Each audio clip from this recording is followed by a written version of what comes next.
Breaking news మాజీ మంత్రి BRS కీలక నేత కేటీఆర్ కు మరోసారి నోటీసులు జారీ అయ్యాయి. ఫార్ములా ఈ కార్ రేసు వ్యవహారంలో ఈ నోటీసులు జారీ అయ్యాయి. సోమవారం ఉదయం 10 గంటలకు విచారణకు హాజరు కావాలి అంటూ ఆ నోటీసుల్లో పేర్కొన్నారు అధికారులు.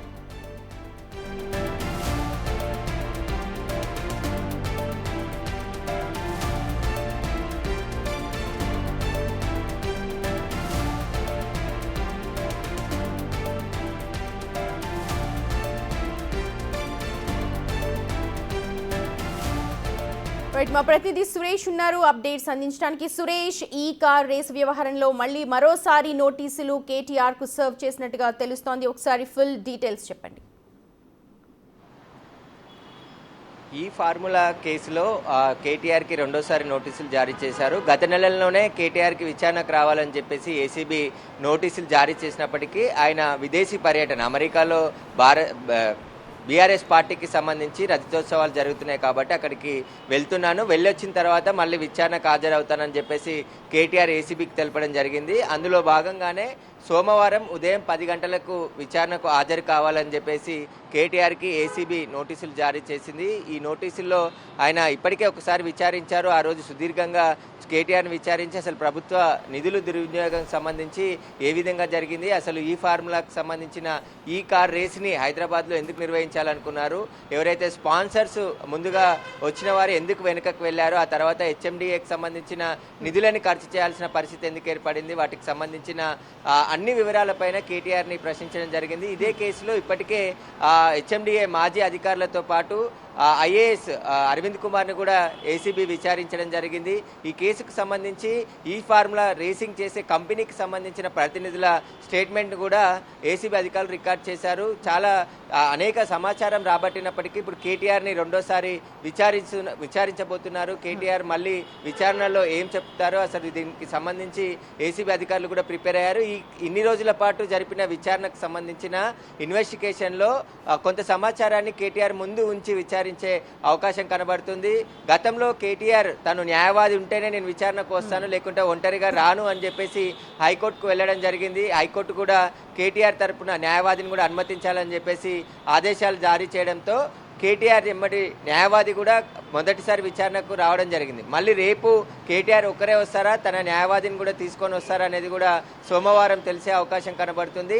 సోమవారం ఉదయం 10 గంటలకి ఏసీబీ బంజారాహిల్స్లోని ఏసీబీ కార్యాలయంలో విచారణకు రావాలని చెప్పేసి కూడా కేటీఆర్కి నోటీసులు జారీ చేయడం జరిగింది. అయితే ఈ ఫార్ములాకు సంబంధించిన ఈ కార్ రేసులో ప్రభుత్వ నిధులు దుర్వినియోగం చేయడం, ఏకపక్షంగా నిర్ణయం తీసుకొని ఆ విదేశీ కంపెనీకి డబ్బులు బదలాయించడం, దాదాపు 53 కోట్ల రూపాయలు హెచ్ఎండిఏకి సంబంధించిన డబ్బులను బదలాయించడం జరిగింది. దానివల్ల హెచ్ఎండిఏ ఖజానాకు భారీ నష్టం వాటిల్లింది అని చెప్పేసి కూడా ఏసీబీ కేసు నమోదు చేసి దర్యాప్తు చేస్తుంది. ఈ కేసులో ఇప్పటి వరకు సేకరించినటువంటి సమాచారం, అదేవిధంగా ఇతరుల స్టేట్మెంట్, వాటన్నిటిని కూడా రేపు కేటీఆర్ ముందు ఉంచి సోమవారం రోజు విచారించే అవకాశం. 54 కోట్లకు సంబంధించి ఏదైతే బదలాయింపు జరిగిందో దానికి సంబంధించి కేటీఆర్ కూడా ఆల్రెడీ ఒక ప్రెస్ మీట్ లో మాట్లాడినట్టున్నారు కదా.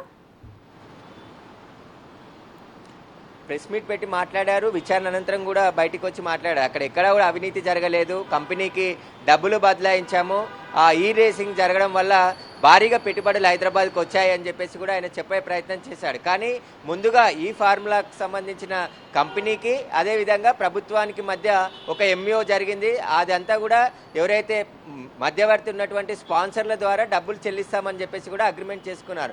అలా కాకుండా స్పాన్సర్ మళ్ళీ డ్రాప్ కావడంతో హెచ్ఎండిఏనే మళ్ళీ డబ్బులు బదలాయించడం జరిగింది. హెచ్ఎండిఏకి సంబంధించిన అకౌంట్ నుంచి ఏకపక్షంగా అప్పటి మున్సిపల్ శాఖ మంత్రిగా ఉన్నటువంటి కేటీఆర్ ఆదేశిస్తే మేము డబ్బులు విడుదల చేశామని చెప్పేసి కూడా సంబంధించిన అధికారులు చెప్పారు. కాబట్టి ఎలా క్యాబినెట్ అప్రూవల్ లేకుండా విదేశీ కంపెనీకి విదేశీ డబ్బు రూపంలో బదలాయించే సమయంలో ఆర్బీఐ గైడ్ లైన్స్ కూడా పాటించలేదు, అందువలన పెనాల్టీ కూడా ఇన్కమ్ ట్యాక్స్ వేయడం జరిగింది అని చెప్పేసి కూడా ఏసీబీ దర్యాప్తులో తేలింది. కాబట్టి ఇప్పుడు ఎవరైతే స్పాన్సర్షిప్ ముందుకు వచ్చారో వాళ్ళు విత్డ్రా కావడానికి కారణాలు ఏంటి, వాటికి సంబంధించి ఇప్పుడు ఏదైతే ఈ ఫార్ములా కంపెనీకి సంబంధించి డబ్బులు బదలాయించడం, ఫార్ములా రేస్ జరగకముందే డబ్బులు కూడా ఆ అకౌంట్లోకి బదలాయించారు జరిగింది. అవన్నీ కూడా ఎక్కడ నిబంధనలు పాటించలేదు, సరైన ప్రాసెస్లో అంతా కూడా జరగలేదు అని చెప్పేసి కూడా ఏసీబీ గుర్తించడం జరిగింది. హెచ్ఎండిఏకి ఖజానాకు గండి పడింది కాబట్టి ప్రజల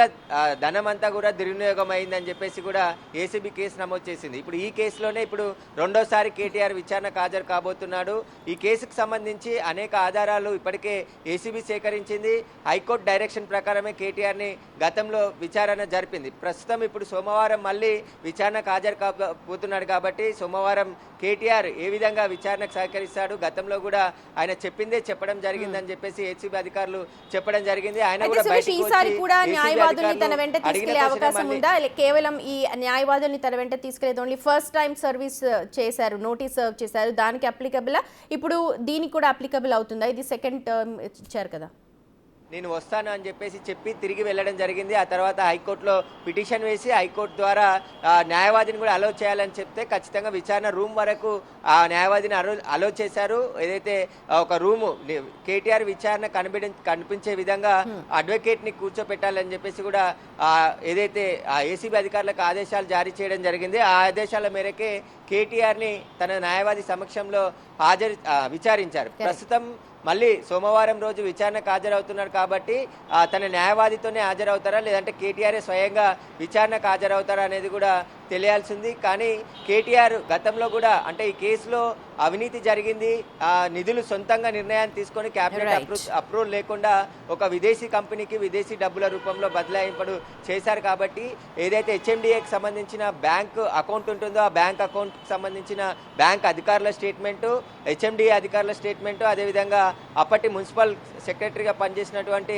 ప్రిన్సిపల్ సెక్రటరీగా పనిచేసినటువంటి అరవింద్ కుమార్ని కూడా ఏసీబీ అధికారులు విచారించారు. ఇప్పుడు రెండోసారి కేటీఆర్ని విచారిస్తున్నారు కాబట్టి ఖచ్చితంగా ఈ కేసుపై ఇంట్రెస్టింగ్ మొదలైంది. ఎందుకంటే ఇన్ని రోజుల పాటు సబ్దుగా ఉన్న ఏసీబీ కేసు ఒక్కసారిగా మొన్న కేటీఆర్ విదేశాలకు వెళ్లే ముందు నోటీసులు ఇవ్వడం, ఆ తర్వాత ఆయనే స్వయంగా ఎక్స్ ఖాతాలో నాకు నోటీసులు ఇచ్చారు, నేను విదేశాలకు వెళ్తున్నా కాబట్టి మళ్ళీ విదేశాల నుండి వచ్చిన తర్వాత అమెరికాకు వెళ్ళి వచ్చిన తర్వాత విచారణకు హాజరవుతానని చెప్పేసి కూడా ఆయన తెలపడం జరిగింది. అందులో భాగంగానే ఇప్పుడు ఏసీబీ ఈ రోజు ఆయనకి నోటీసులు జారీ చేసింది. సోమవారం ఉదయం 10 గంటలకు బంజారాహిల్స్ ఏసీబీ కార్యాలయంలో విచారణకు హాజరు కావాలని చెప్పేసి కూడా ఆ నోటీసుల్లో పేర్కొన్నారు. కాబట్టి సోమవారం రోజు కేటీఆర్ విచారణకు హాజరు కాబోతున్నాడు. ఆయన ఏం చెప్తాడు ఈ కేసుకు సంబంధించి?